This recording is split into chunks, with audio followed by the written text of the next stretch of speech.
Hi friends, ನಾನು ಇವತ್ತು ಮಜ್ಜಿಗೆ ಹುಳಿಯನ್ನು ಮಾಡುತ್ತಿದ್ದೇನೆ. ಅದಕ್ಕೆ ಮೊದಲು ಆ್ಯಶ್ಗಾರ್ಡನ್ನು ತೆಗೆದುಕೊಂಡು ಪೀಸ್ ಆಗಿ ಮಾಡಬೇಕು.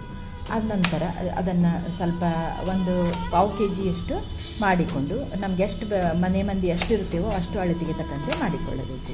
ಮತ್ತು ಬೇಕಾಗುವ ಸಾಮಗ್ರಿಗಳು ಕೊತ್ತಂಬರಿ, ಕರಿಬೇವು ಮತ್ತು ಮೆಣಸಿನಕಾಯಿ, ಜೀರಿಗೆ, ಕಡಲೆ ಹಿಟ್ಟು ಮತ್ತು ಮಜ್ಜಿಗೆಯನ್ನು ತೆಗೆದುಕೊಳ್ಳಬೇಕು.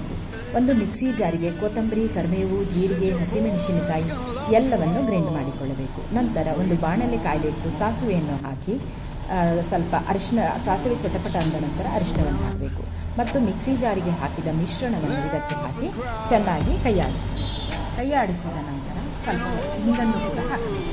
ಹಿಂಗು ರುಚಿ ಕೊಡ್ತೇವೆ. ನಂತರ ಮಜ್ಜಿಗೆಯಲ್ಲಿ ಕಡಲೆ ಹಿಟ್ಟನ್ನು ನಾವು ಚೆನ್ನಾಗಿ ಕೈಯಾಡಿಸಿ ಅದನ್ನು ಕೂಡ ಮಿಶ್ರಣವನ್ನು ಇದಕ್ಕೆ ಒಗ್ಗರಣೆಗೆ ಹಾಕಿದ ನಂತರ ಮತ್ತೆ ಕೈಯಾಡಿಸುತ್ತಾ ಇರಬೇಕು.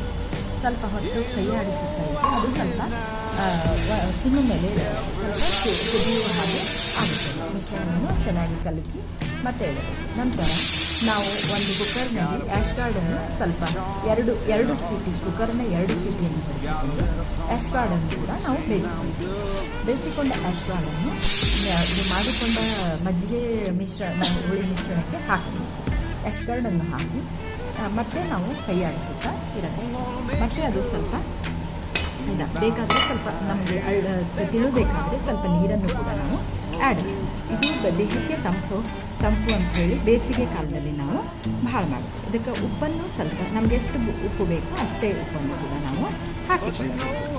ನಂತರ ಒಂದು ಪಿಂಚ್ ಸಕ್ಕರೆಯನ್ನು ಹಾಕಬೇಕು. ಸಕ್ಕರೆ ಹಾಕೋದ್ರಿಂದ ಅದರ ರುಚಿ ಹೆಚ್ಚಾಗುತ್ತದೆ. ಆದ್ದರಿಂದ ನಾವು ಈ ರೀತಿ ಬಿಸಿಯಾದ ಮಜ್ಜಿಗೆ ಹುಳಿ ಮಾಡಿಕೊಂಡು ಅನ್ನದ ಜೊತೆಗೆ ಸವಿಯಲು ಕೊಡಬಹುದು. ಅನ್ನದ ಜೊತೆ ಅಥವಾ ಚಪಾತಿ ಜೊತೆ ಕೂಡ ನಾವು ತಿನ್ನಬಹುದು.